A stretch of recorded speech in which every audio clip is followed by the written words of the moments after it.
Welcome to another edition of Expanding Mind. I'm your host, Erik Davis, continuing the conversations about the cultures of consciousness. I don't watch TED videos very often. I find them cloying and vaguely disturbing, even when they're decent or even good some of the time.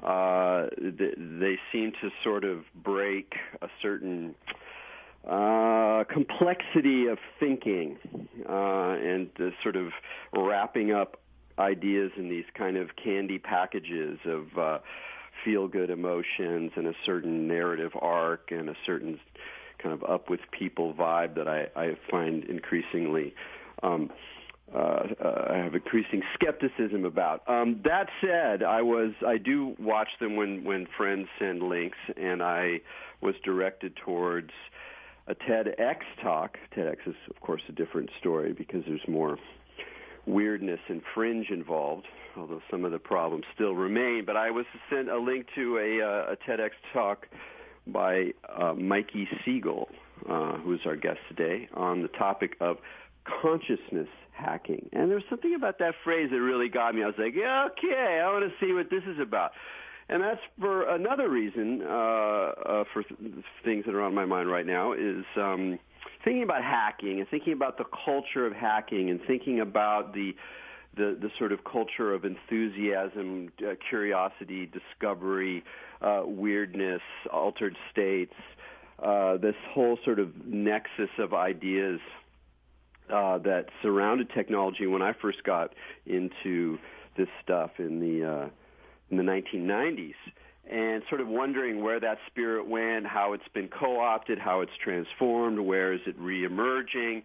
So I was very intrigued by this notion of consciousness hacking, and so clicked on over to TEDx Santa Cruz, I believe, and watched the talk and was very impressed, really enjoyed it, partly because Mikey's coming at it from a very engineering point of view. He was a roboticist, serious engineering chops, MIT, some commercial work, etc.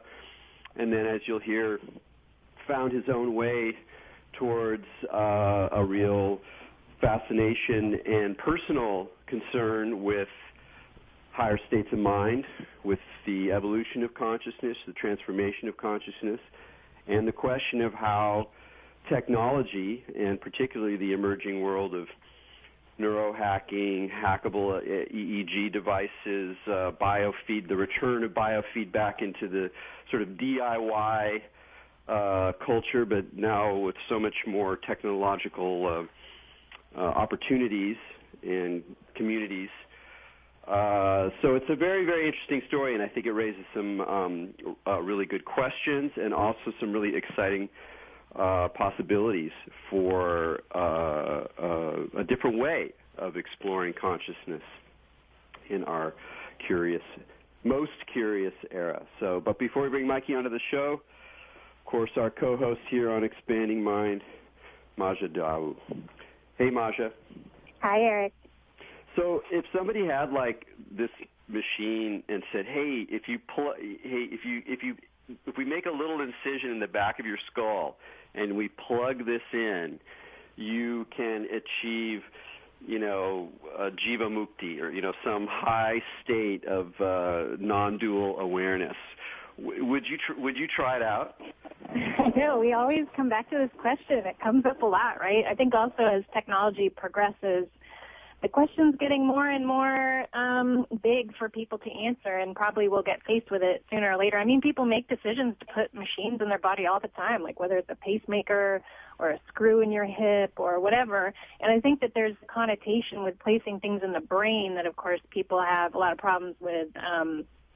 All you got to do is watch One Flew Over the Cuckoo's Nest to know that can go really wrong. Like if you get technology in some parts of your body, it can go wrong too. But I think the sketchy part is that there's human error in everything. So yeah, it's fine to think like, yeah, we have this thing and it'll do this thing and everything will be great. But for every one of those things that we already have, there's all kinds of errors that occur. So if I were to get one of those, I would sure wait until way later after they had already done it a lot and had other people experience the mess-ups. Which I don't know that you can ever get rid of the mess-ups. I think that's inherent in the human error situation. So right, but you might increase the odds by embracing your late adopter status. Right. Like, well, hold on for a little while, and then I'll roll the dice. But I think the odds will be a little better. That makes a lot of sense. That's very. Right. I certainly wouldn't be the first one. I'll tell you that right now. Great. Well, with that, let's see whether Mikey would be the first one. Hey, Mikey, welcome to Expanding Mind. Hey, thanks, Erik, and hi, Maja. Good to meet you. Hi.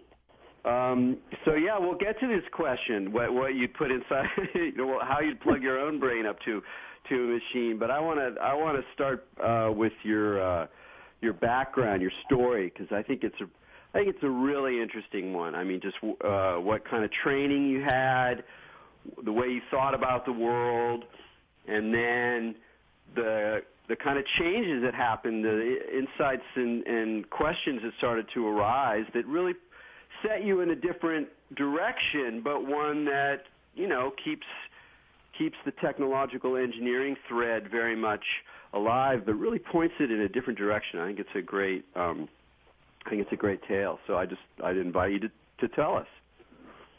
Cool. Yeah, happily. Thanks, Erik. And then we'll for sure hopefully get to what you guys are just talking about, because obviously that's a great interest of mine also. So starting from the beginning. So my background is I guess relatively speaking, for traditional engineering.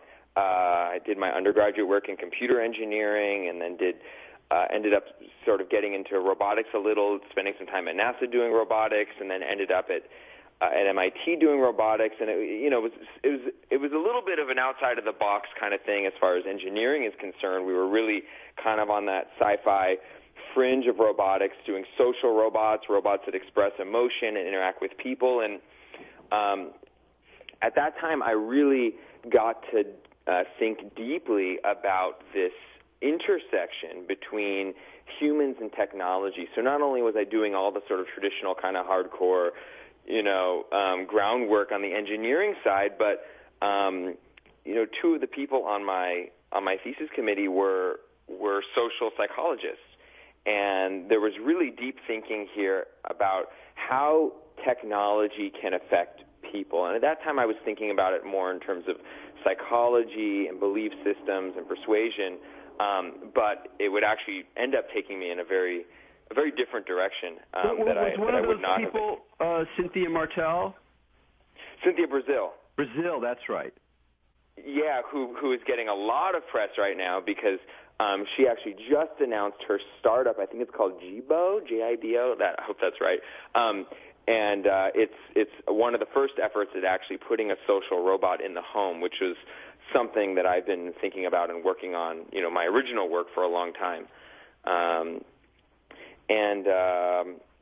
I remember, I just bring that up because I visited her at the lab many years ago, and I think it's one thing that's important to pull out is that here it's this idea. The idea there is, again, how do we use ideas about what's going on in human psychology to create robotic interfaces that are able to engage with human beings better, that's going to elicit their emotions, that's going to help give them cues.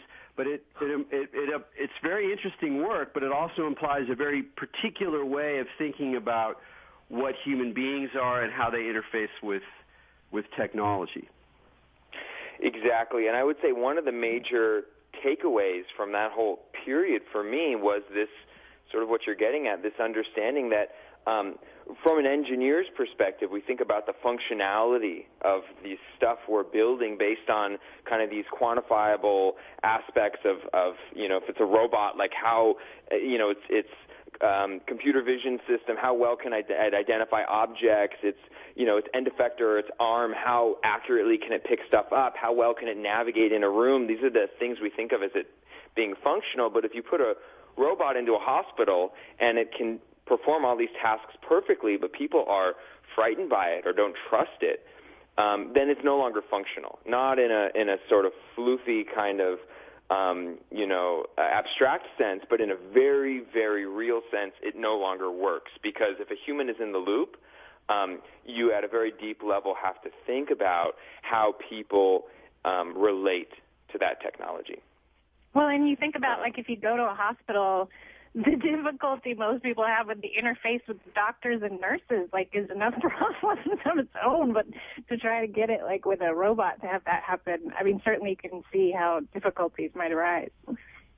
Yeah, well, you have both sides, which is interesting, because you have also a robot which in many ways can be adaptable in ways that humans can't. It can change its gender or its accent or the style of languaging, all kinds of things. But I don't want to get that could be a whole interview. I pulled you off your track. So you got this experience working with social robots, and it led you further. And so I won't go too far into the details here, but really my life was progressing really well, actually. I got sort of the good job and was living the good life, and everything on paper seemed great, and I was met with kind of the fortunate, unfortunate circumstance that some, really, I guess, privileged people have a chance of meeting, which is where you've sort of checked most of the things off your list that you thought were supposed to make you happy,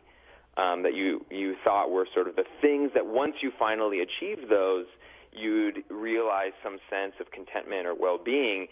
And I was, in a very real way, struck with the incongruency there, that even though I had all of these things that I'd been thinking were kind of going to be they were the missing pieces, so to speak, that wasn't the reality of it. The reality was there was still a deeper sense of discontent, of incompleteness, of unhappiness. And I wouldn't, it wasn't like I was suffering from serious depression or something like that. It just was this feeling that somehow there was something deeper beyond the external circumstances. And so I kind of, with an engineering mind and a scientist's mind, I went off trying to figure out this deeper question of, I guess, human well-being, you could say, or how it is that people, what is the deepest, most fundamental way that people can realize a sort of a completeness, a maximization of human potential in terms of our own experience. And that led me to kind of diving pretty deeply into a lot of different Eastern traditions and exploring the various meditation techniques and retreats and, even psychedelics quite a bit, just sort of across the board, looking at what's out there. And what I came to realize is that these tools and techniques that exist, and a lot of them, if you actually really stick to them, can be very effective, that those are technologies. And they're not things that grow on trees that you sort of pick off and sort of exist in some natural way. These are human inventions, and they're inventions that were created by really scientists of the mind, people that had in great depth, with great precision, explored the inner space, how our own perception works, how our own mental process works, how our own sort of subjective experience of reality works. And from that understanding, they were able to essentially build these largely conceptual tools to help guide and shift people's experience. And the other thing that I discovered, which is really critical in all of this, is that there is a real potential that exists that is not an abstract sort of spiritual concept, but a very real, grounded concept that has been around for, not a concept, but experience that has been around for thousands of years and studied and understood, and is beginning to work its way very slowly into academia, which is the concept of enlightenment or non-dual experience or unitive experience, and not as a fleeting phenomenon, but as a real persistent shift that is possible for people. And I was able to, talk to many people that have this experience, and ultimately able to link up with some researchers, particularly a guy named Jeffrey Martin that is a longtime collaborator of mine that has put significant time into the sort of into the scientific understanding of this. And so what I came away with was the ability to kind of take a step back and look at all of this outside of a religious or spiritual context, and to say, okay, as an engineer, what's happening here? There seems to be this this very real and in many ways completely measurable shift that people experience that seems to be at a very deep level the resolution or eradication of human suffering. And by suffering, I don't mean like physical pain or difficult life circumstances or disease. I mean essentially at a deep level how we respond to these adverse situations. So if you spill the milk, right, the milk is going to spill, but do you cry over it or do you not cry over it? And there seems to be a dramatic change that's possible that also corresponds to some other aspects of subjective experience. And so I want to ask you a little bit more about you when you were searching, the sort of searching. I know you're still searching and looking at these things, but there was sort of a period where you were really going to retreats and doing meditation and da-da-da. As you did so, you were, of course, encountering, these practices which you have rightly identified as technologies that have developed over, centuries or even millennia in some cases. But they're embedded in all of these different kind of scenes. Some of them are, maybe they were Hindu religious things or Asian Buddhism or New Age self-help stuff or ayahuasca groups or whatever the mix where you find that the sort of techniques are also embedded in various spiritual, religious, woo kinds of contexts. And I'm curious, as you went through and were sort of, in some sense, separating out what you thought were interesting engineering problems, with the engineering of the mind and consciousness included.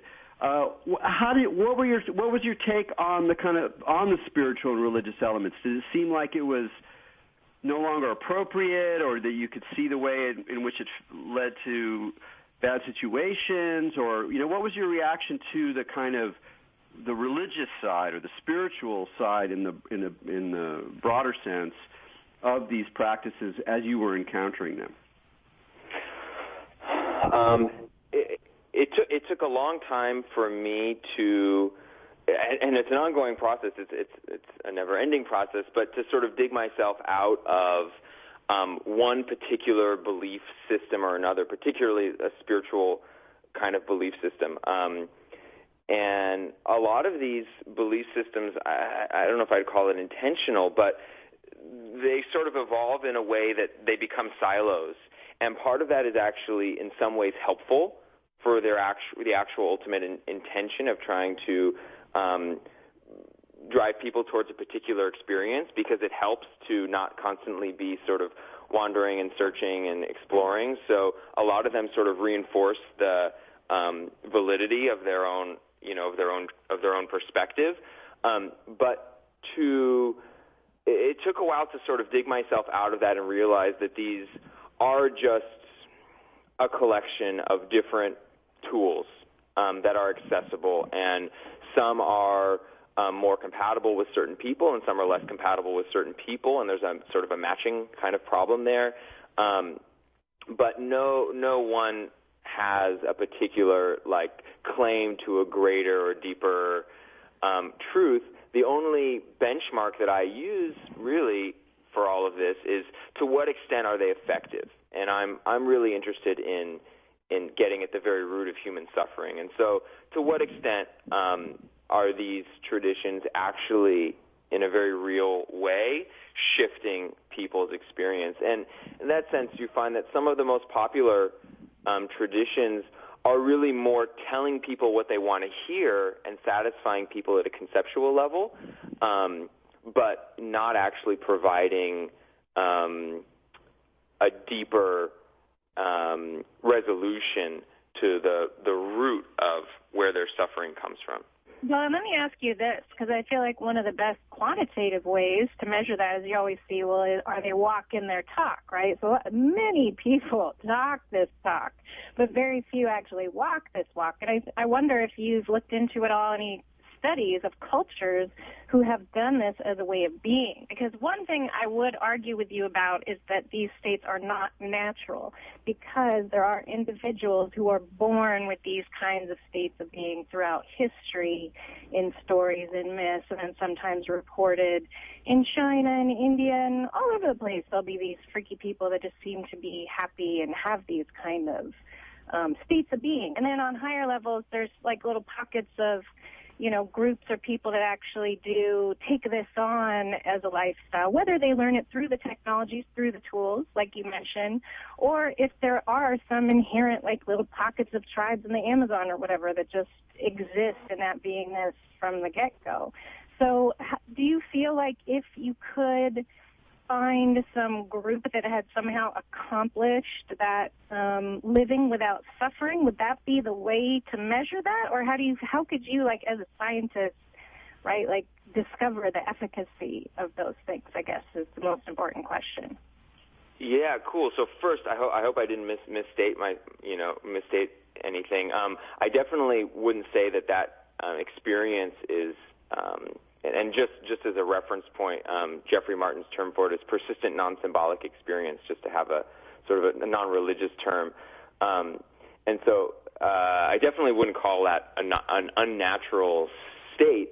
More what I was referring to was the tools or techniques that various traditions have created to sort of guide people there. Those are just human inventions is more what I'm getting at. Actually, I think the state itself is arguably inevitable and a natural process of our human evolution. Potentially, I don't really know. Who knows? Maybe maybe this was a common state in the Paleolithic, and that all we're really trying to do is get ourselves back to a kind of, sort of baseline state of acceptance with whatever is arising that was, pervasive in the, 100,000 years ago, and it was really the rising of agriculture and the state and these dense symbolic systems that kind of got us knocked off. I mean, it might be the most natural thing in the world.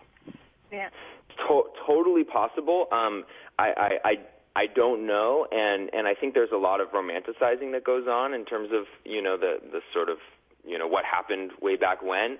But frankly, I feel very fortunate because coming at this as an engineer, I can very comfortably to a lot of these things say I don't know, and it's okay, because really what I'm concerned with actually was sort of what you're getting at, Maja, which is okay, how can you kind of measure this? And that is one fundamental and necessary ingredient to the engineering approach to this, because if you can't measure it, if you can't quantify it, then you haven't actually brought it into the lens of science. And the sort of model I'm working on is that there's this relationship between science and engineering, where science in a sense is building the map.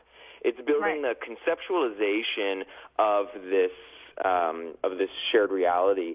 And then once we have that conceptualization, or once it's been quantified, then engineering can come in and actually build the tools to navigate that map or navigate that terrain. And so the work in terms of actually quantifying this is well underway. There are good enough models right now in terms of, for example, how this manifests in the brain, to already begin building technologies that can directly facilitate the experience. And that actually is already happening as well.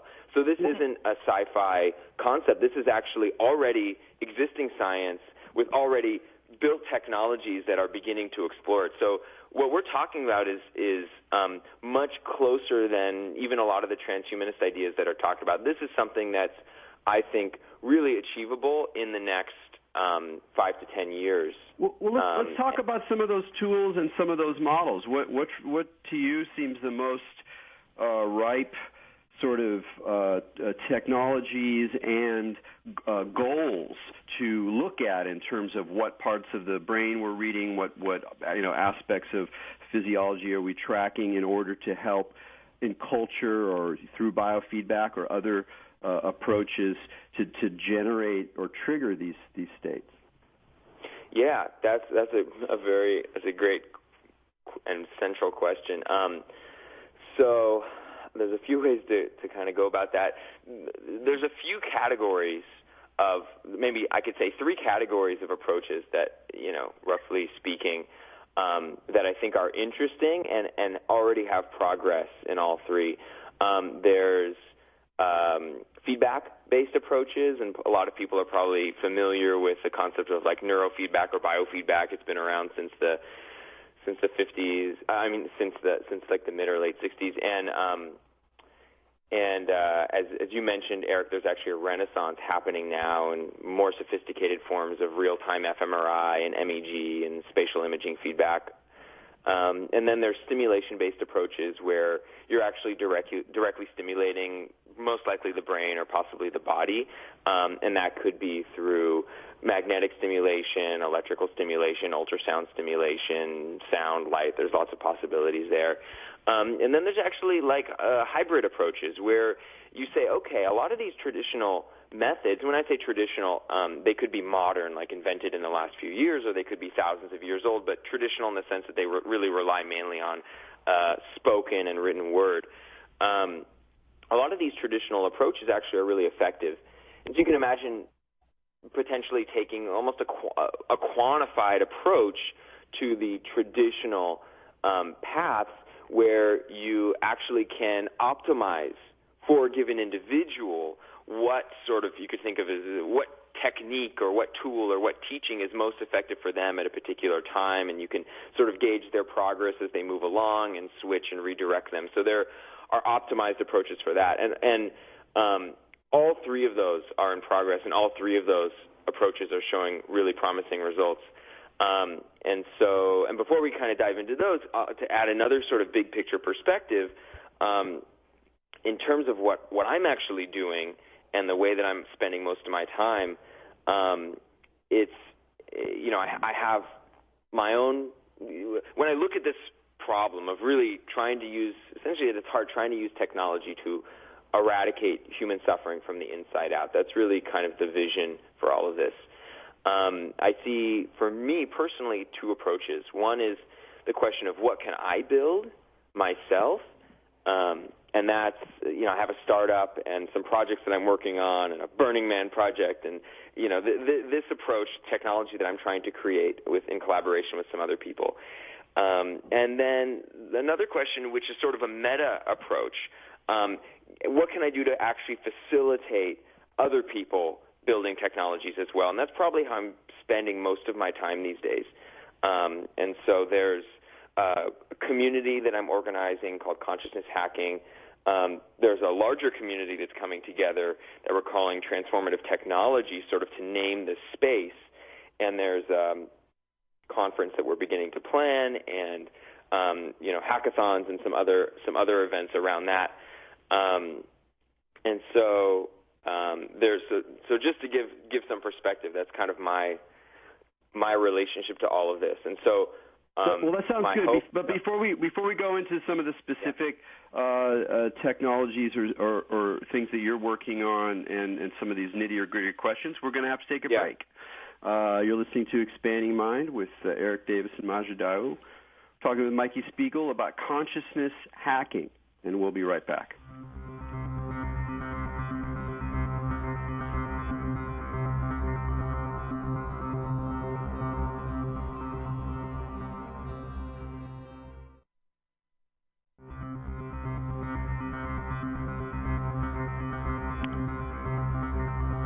Welcome back to Expanding Mind on the Progressive Radio Network. This is Maja Daou. We're here with Erik Davis, talking to Mikey Siegel, and we're talking about hacking into your brain. Everybody's favorite. So there are these astounding technologies happening, as you pointed out before the break. They're already going on. I don't know if people read, but they had just found the shut-off switch to consciousness. They were doing some brain surgery. I think it was on some woman that was having maybe like epilepsy or something, and they were kind of poking around in there, and they found a part of her brain where they stimulated it, and her consciousness shut down. So they're making like these discoveries. And then the government, of course, we mentioned before on a different show, is actually researching chips to put into veterans' brains to treat PTSD in order to kind of get rid of their suffering spots in the brain. So these are active and occurring now. And I was wondering, one of the things I wanted to ask you, in your experience with the technologies that you've been working with or are familiar with, if there have been adverse reactions to any of them, or do any of like the biofeedback stuff that you work with, is there anyone that just like freaks out or has a negative experience on it, or do you find generally everyone kind of has a super beneficial experience? Okay, so good question. So these technologies, like any technology, these are double-edged swords. And first of all, anything that we're talking about can be used for lots of different purposes. They can be used explicitly, whether it's brain stimulation or feedback approaches or whatever, can be used explicitly to harm people. So it's not like these tools are in any way immune to having detrimental effects to people. It's more a question of what your intention is, what you're designing the thing to do, and then then your skill in designing that interaction. Right. And so I'm sure that in the history of neuro and biofeedback and various forms of brain stimulation, there are probably lots of stories of people having adverse reactions. But generally speaking, actually, these are fairly safe interventions.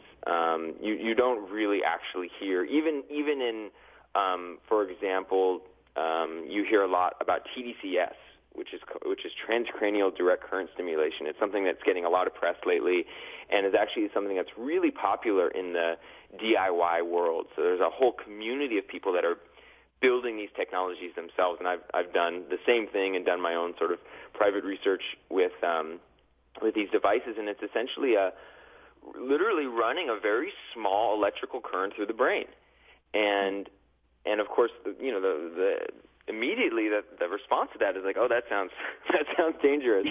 you're running electricity through the brain. Electroshock therapy, right? But it's interesting because if you think about like for how many years they used electroshock therapy to treat suffering, I mean, it's kind of weird that you run the low current through and it essentially, like as you're claiming, treats suffering a little bit like electroshock therapy, but on a smaller scale, right? Yeah, it's on a much smaller scale, 2 to 3 orders of magnitude smaller, and it's actually considered very safe enough that in this whole sort of DIY world of people basically strapping 9-volt batteries to their head, there's and then just as a disclaimer, that's not actually what you do. It's a little more work involved, so don't go strapping batteries to your head, but there's very few reports of any issues coming up. And I also just want to clarify one thing. There is, from my perspective, almost no work into dealing. So this gets tricky. This gets tricky with language. There's almost no work in dealing with what I'm talking about in terms of suffering. There is lots of work in terms of dealing with specific clinical conditions. Which, of course, if you can help someone with their, with severe form of depression, or if you can help someone with, improved memory, or you can help someone with tinnitus or something like that, these things are, incredibly important and helpful and all of that. But in terms of this concept of persistent non-symbolic experience and sort of getting at the very root of human suffering, as it's commonly talked about from Eastern traditions, essentially engineering enlightenment, there's almost no work in that space. Even the work in, for decades and decades in sort of the world of bio and neurofeedback that was sort of pointing in that direction was never really getting quite there. If anyone studied the early biofeedback techniques, it was done by Dr. Elmer Green, who was working specifically with yogis and with meditators. Like, that was back in the 60s. And then it just kind of you're right, nobody took it any further or cared about it or investigated that. And that was actually the inception of that kind of technology with Elmer Green. He was really going into looking at the swamis, looking at these people and trying to get some kind of hook in with the enlightenment thing, but then it just kind of disappeared. Totally. It disappeared along with, frankly, right around the same time that the psychedelics research disappeared. So, and there's, lots of political stories and all kinds of stuff around that, but those all sort of went away at the same time. And interestingly, they're both experiencing a renaissance at the same time.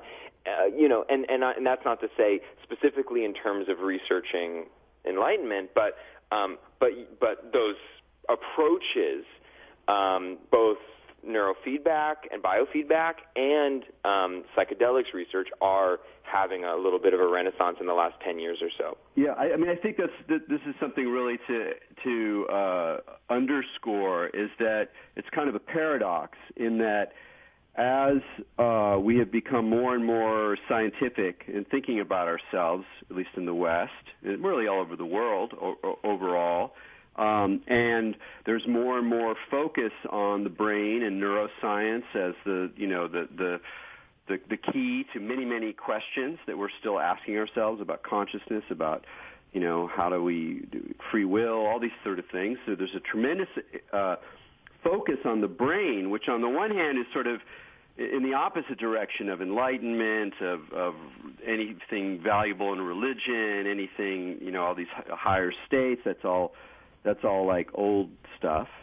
But paradoxically, if you want to have a complete neuroscientific account of human experience, you have to go into these twilight realms, these shadow realms, these spaces, whether they're lucid dreaming or they're psychedelics or there are the capacity, which we haven't mentioned, the specific capacity that people can develop using biofeedback to gain control over autonomic functions that you're not even aware of how you're doing it, and yet you're able to do it. So these capacities suddenly, even for the very secular people, you have to take account for these things. And what it's doing as it goes forward is to create these spaces now for people to experiment themselves. And I really wanted to make another point or ask you a question about one of the things it seems that you're doing that I really appreciate in talking about consciousness hacking and in emphasizing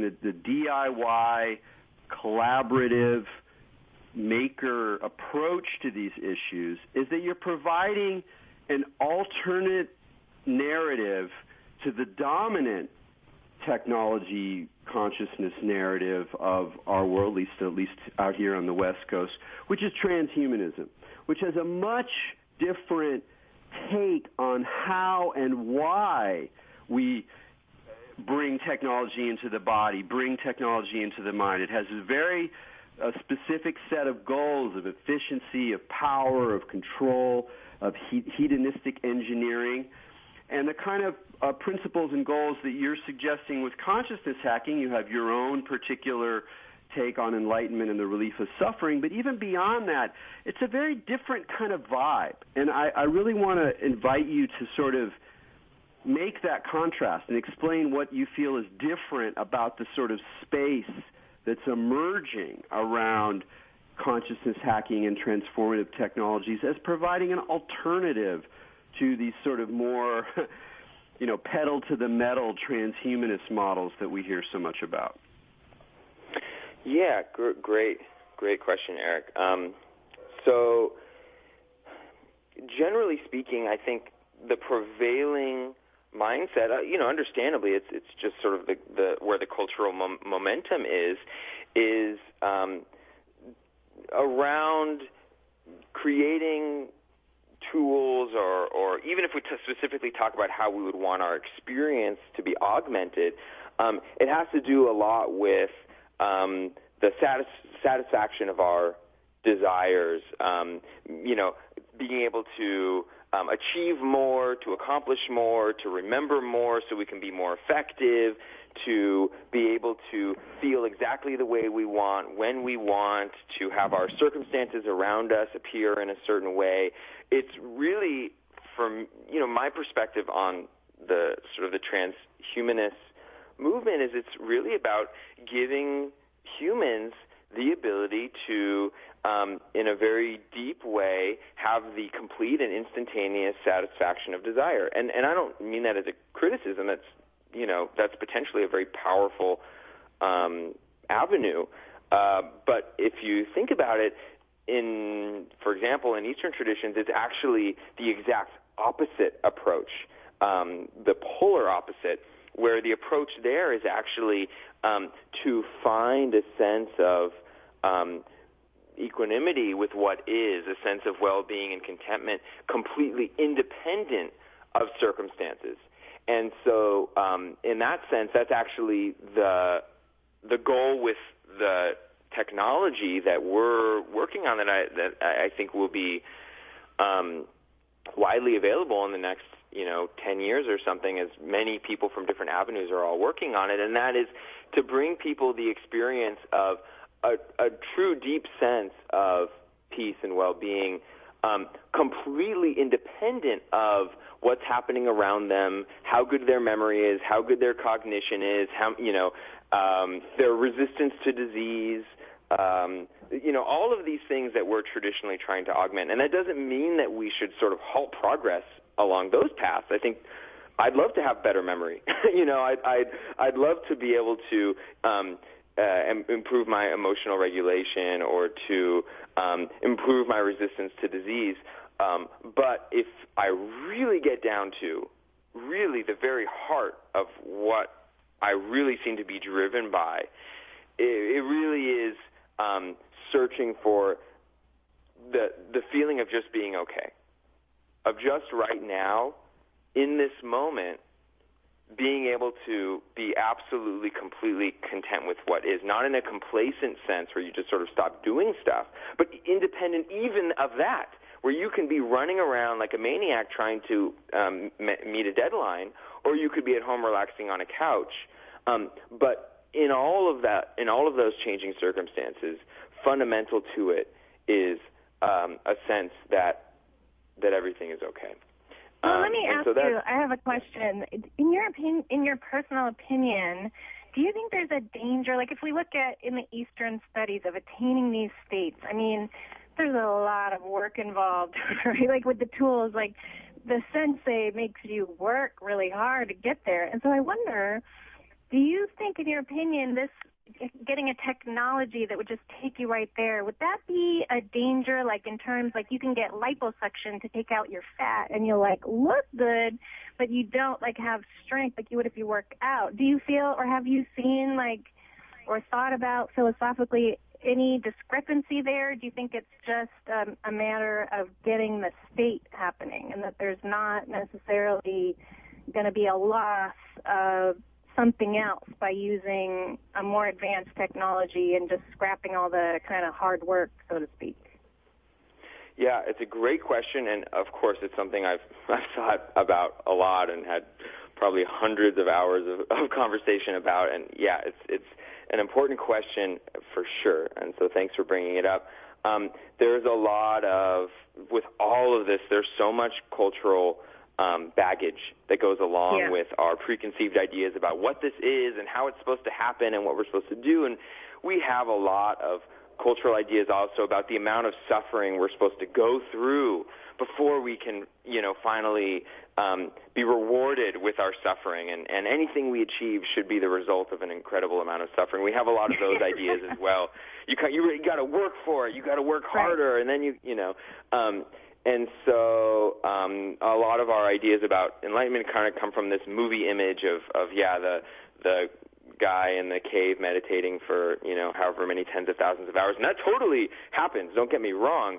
But in Jeffrey's research, for example, and lots of people I've met, the stories can be very different. I mean, this is something that for some people can happen spontaneously, without any like serious training or practice. This is something that can happen after reading one book, or something that can happen after a year or after 6 months. There's no rules here. There seem to be a lot of preconceived ideas we have that can shape the experience. And so there's a deeper question, which is, okay, well, is there some bottleneck, at which point it becomes dangerous, some physiological bottleneck or psychological bottleneck where you can just shift someone's experience too quickly or too dramatically can actually be harmful. I think that's totally possible, and I think that's, those concerns are true with essentially any imaginable intervention of any kind. There's going to be some limitations or issues. So this isn't I don't pretend this is somehow unique from other interventions, psychological or medical or whatever. It has the same concerns and, the same consideration in terms of how it works and what the dangers are and how you would structure it. And those, as the sort of individual approaches, whether they be certain type of brain stimulation or certain type of feedback, as those begin to emerge, they'll have the same kind of scrutiny and the same kind of research that goes along with them and the clinical studies and all of that stuff. So, I'm not claiming some super magic thing here that's, immune to the laws of reality or something. Well, it's also interesting. I want to ask you this: is the one part of your story that I have a little question about is that it sounds to me that in addition to helping to create the zone culturally, doing meetups, doing conferences, getting a discourse going, meeting people, encouraging other people to explore in this kind of DIY maker space. And in addition to really being clear about your ultimate intention, which is to try to figure out how to encourage people to tap into that deep equanimity, that deep sort of compassionate detachment that allows people to not suffer even in the midst of difficult circumstances.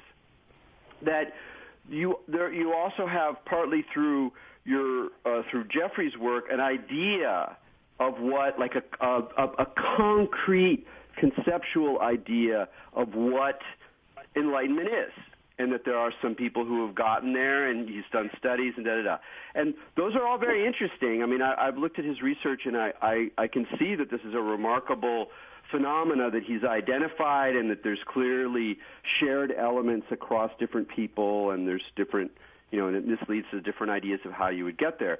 But the question I have is that in a way that seems to, how to say this, kind of shut down part of what's so interesting to me anyway about the space of consciousness hacking, about the DIY approach to consciousness and spirituality, which is that we don't know. We really don't know what enlightenment is, and we should be wary of developing too specific a model of what it is we're striving for. Instead, it almost seems like what you'd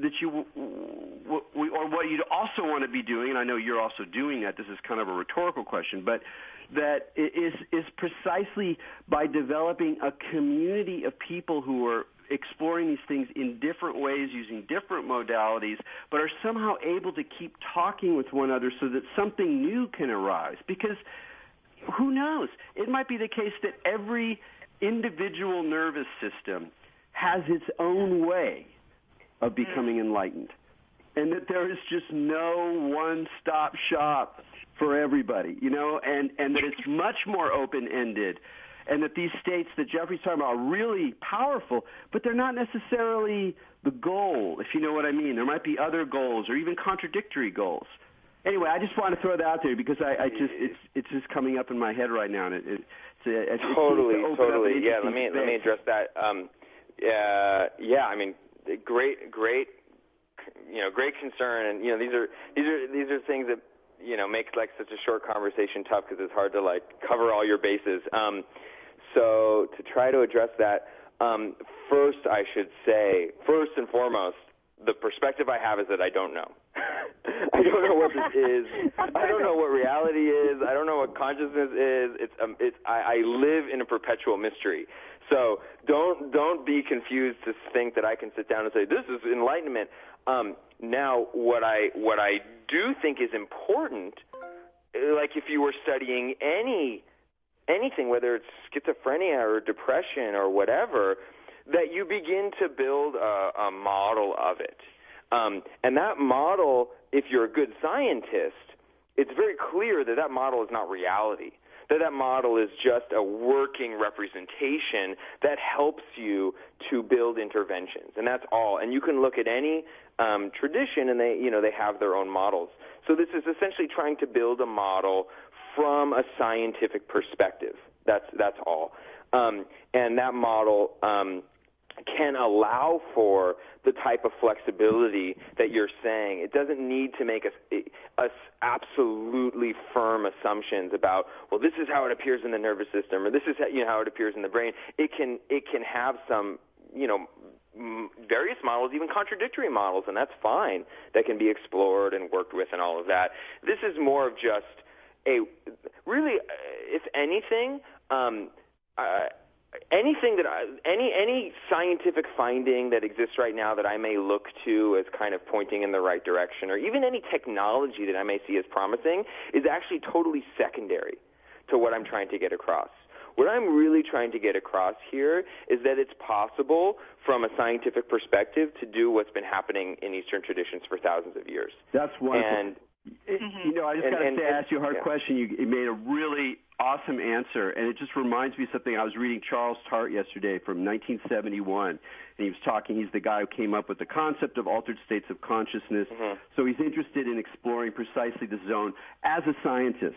And one of the points he makes is he goes, there's a difference between these religious technologies of exploring altered states or developing these capacities and the scientific approach in precisely the terms you were talking about, that the scientist works with a model that's open-ended, that's always subject to revision, and that is articulated and explored in a community of other people who are devoted to the same values of open-mindedness, of criticism, of the provisional quality of all models, rather than the religious model where there's some kind of truth or some kind of teacher, there's some kind of ultimate authority.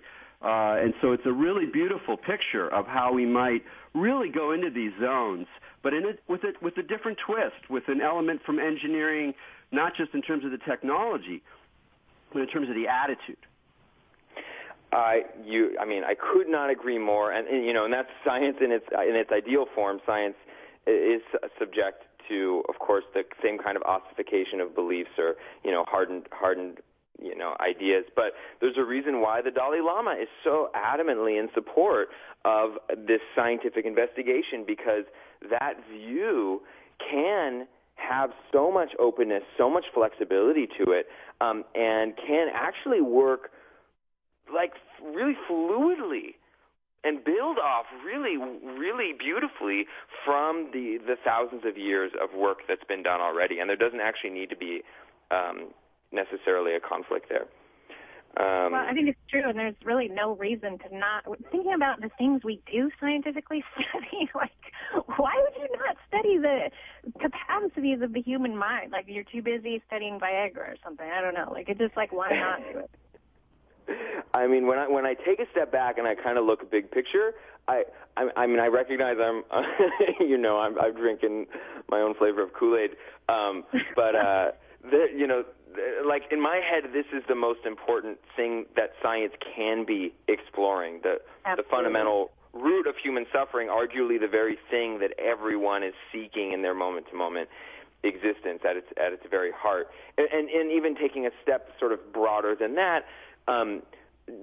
Just if you look at the direction that science has been pointing, it's been really focused on exploring things increasingly distant from ourselves, whether that be at the microscopic level, down to like particle accelerators or whatever, or at the macroscopic level looking at distant galaxies. But we're continually pointing out there.